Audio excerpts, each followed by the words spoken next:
Little tidbits.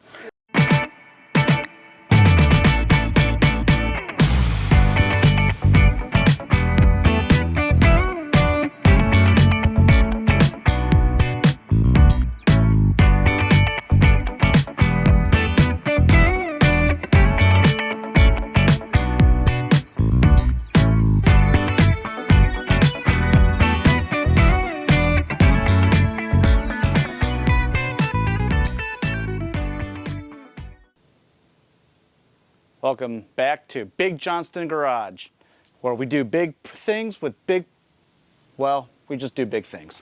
So, anyways, I know this ain't the 67 Firebird project, but I just had something come up on my truck. These... Do you want me to show the truck? Nothing fancy. My wife's showing the truck off. Yeah. It's a 2019 Silverado, and what happened was, moisture got into these sockets right here, and these sockets now don't work. And my light bulbs, this actually looks like it's a good one, but I had a light bulb somewhere and it was toast, fried, gone. So now I had to buy a whole new wiring harness because these sockets are corroded out. You can't see because it has dielectric grease in them, but they're corroded all the way out. So now I had to replace the whole wiring harness. These wiring harnesses come in an array of brands, and honestly, I had a buddy of mine buy an off-brand wiring harness. It literally caught his taillight on fire. So I took his warning and heeded his advice, and I got a AC Delco wiring harness. Way overpriced in my opinion, but you know what? If it works and doesn't burn my truck down, I'm happy. So it's the same part number. So this part number here, if you have a 2016 to 2018, it's really hard to see because of the sunlight, I think. And then focusing in and out is not easy either. Well, I can tell them the part number. Okay.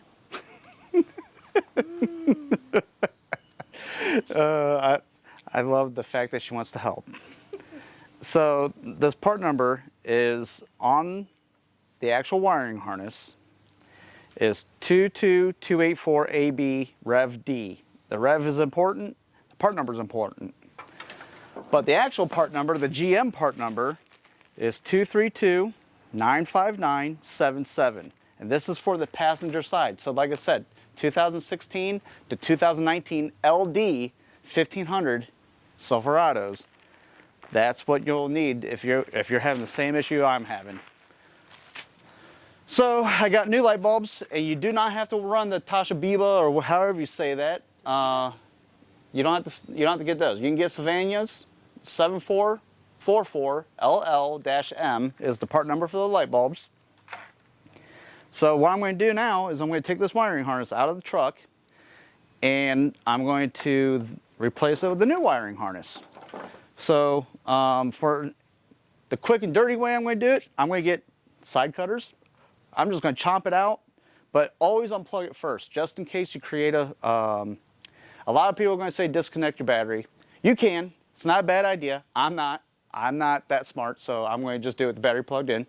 But I'm going to unplug the harness first before I start cutting anything. So I got to get side cutters, and I'll be back at you. All right, so I'm underneath the truck here. As you can tell, spare tire, driver's side, truck. You got these 3 hookups, okay?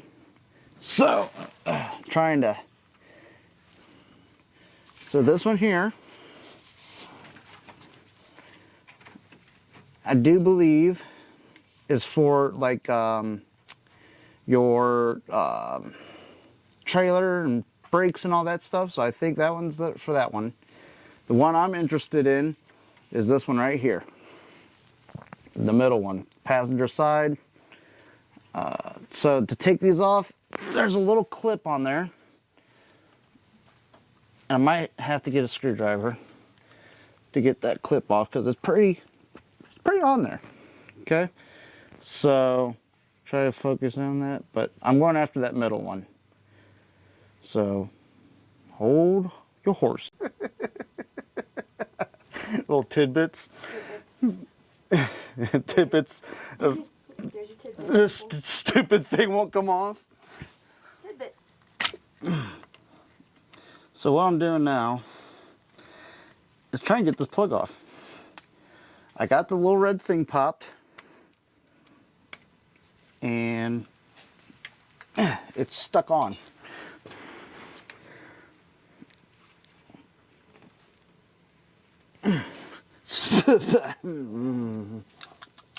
Tasty. You know, ow. No. There's that. Oops. Hopefully we don't need that later. So this thing is stuck like Chuck. Man, I love undercoating and rust. It should be a part of everyone's diet. It keeps you young. And this freaking thing, man, it is stuck. Okay, I'm gonna pause for a second. Go on. So, it's off. And I'll show you what I had to do. This thing was stuck. The clip was broke. When I get it out of the truck, I'll show you. I can't really show you right now. So anyways, so now we get to the fun part where there's clips that hold this up against the frame rail. They're little clips like this, okay? If anyone ever has experience with these, they know these things are a pain in the butt. But I know a little secret. You pull on them, and then you take your little side cutters and you snip off the little, they call it a Christmas tree that goes through the hole, and then you just take them right off. So you just go along the wire, find out where they're at. Really hard to see up in there. That one just busted off, actually. Yep. Sometimes you get lucky and they do that. Now, oh boy, my big butt. I got juicy booty. So now I'm gonna get underneath here and I'm gonna start pulling the wire through. On this side.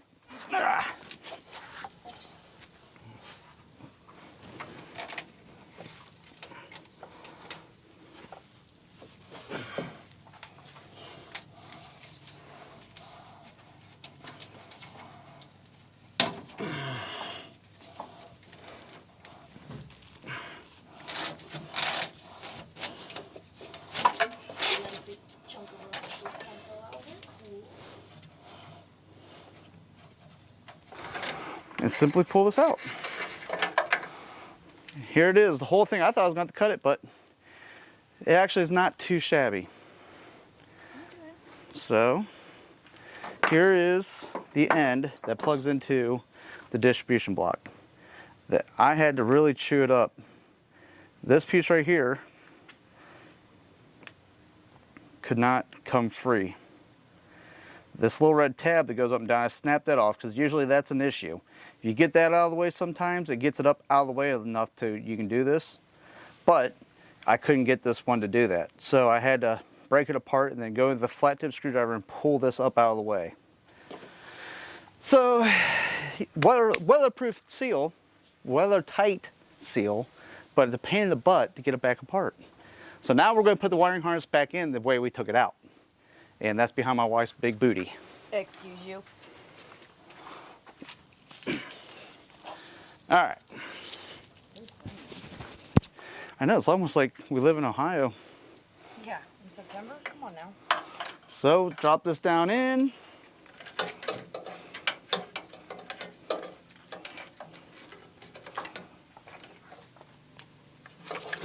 Come on, baby. There we go.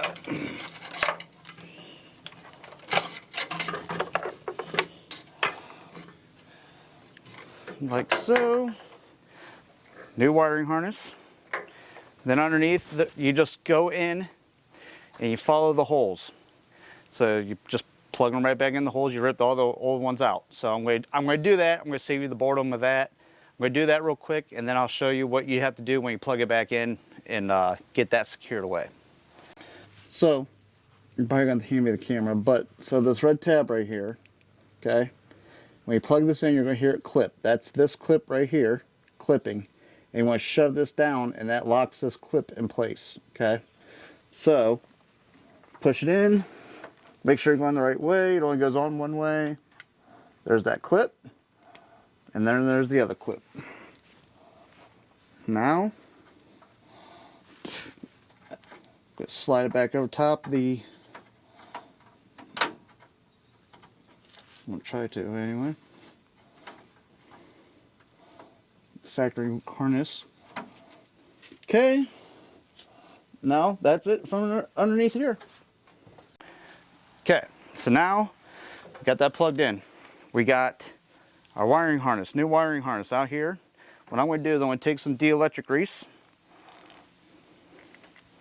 And I'm going to fill in this crack. Take my finger, smear it back and forth. Now when you shove the light bulb in there, I'm going to put a little bit more in there. You can never have too much. When I shove the light bulb in there, it's going to ooze out. And then I'll show you, I just wipe it off. Only because, well, I'm OCD about it, but you don't have to. This keeps your socket from rotting, getting moisture in it, and it keeps them from rotting out. Which is what happened from the very beginning. Which is exactly what happened from the very beginning, yep.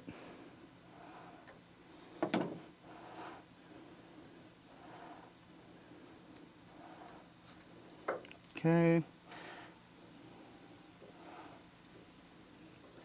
Okay. When you don't have a towel, you just use your shirt. Oh. Okay. That's pro tip of the day.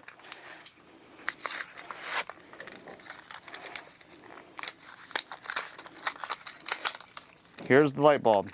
Part number for the light bulb is 7444 LL for long life -M, which I think that's the style connector you're going to be using. So we got the Sylvania, long life 7444. Oh, whoop. And 2 of them come in a pack. I'm going to do both sides today. I've always done that with my light bulbs. If one goes out, I replace all of them. But that's what is going in. Okay. Now, I also take a little bit of dielectric grease, put it around my fingers. That way you're not touching direct skin to light bulb. These ones should not matter which way they go in. And they click right in. Satisfying click. Here is the reverse light bulb. Is a Toshiba. A12, or no, I don't know. A12 VIEW. Great. Maybe it's a 921. It might be a 921. Don't quote me on that one, guys. I'm not 100% certain. Because there's like real no definitive light code on it.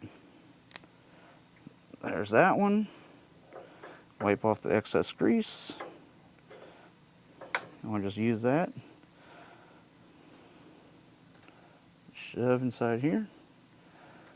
And don't be afraid to put a little bit on the rubber seal too. That conditions them for one. And 2, it'll help just keep that little bit more moisture out. Get the light bulb. Shove her in. Boom. Okay. Now, that's it. We put the light bulb back on, which I got greasy hands. I don't want that all over the outside of my tail housing, but those are just simple pop-ins, turn, lock, and then shove the light back in. You're done. So, for a second video, I know it's not the Firebird, but it's a project I had to work on, and I got her done. Now I won't get a ticket, thankfully. So, thanks for joining me at Big Johnston Garage. See you next time.